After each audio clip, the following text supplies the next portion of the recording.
it's been really bad weather here for at least 10 days in Andalusia. Big storms, lightning storms, raining, which is good because it's been a drought this year and they want to restrict the water. But with all this rain, the reservoirs are almost 40-50% full now, so it's good. So hopefully it'll keep on raining, but it has been really wild, and it's been good to be out in that and see what it's like, to see the clouds and the rain and get soaking. And the other day I was down at the river at night time, and there was a swan. Swans? What swans? You never see swans here, and this one must have gotten lost in the storms and ended up in the river. And then a couple of days later I went down to see if it was still there, and it was still there. And then I went down again a couple of days ago, or yesterday, and it was gone.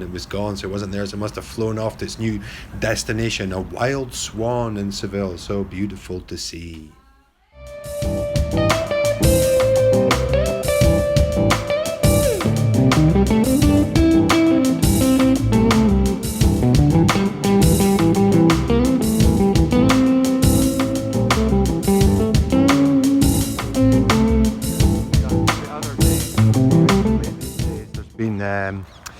Storms, there's been electrical storms here. I came down here the other day. It's been cleaned up now, but this palm tree must have been hit by lightning. It's completely incinerated, I should say. Can't really see it too well with the light, but anyway, but the normal ones look like this, you see. They've got big fronds and they've all, so because I thought, when I first thought, oh, someone set it on fire, but it can't have been.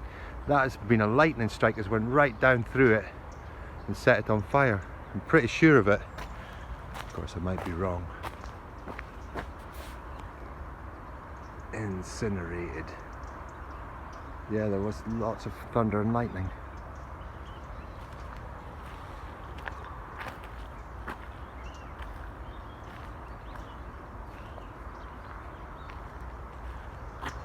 The avenue of palm trees to nowhere.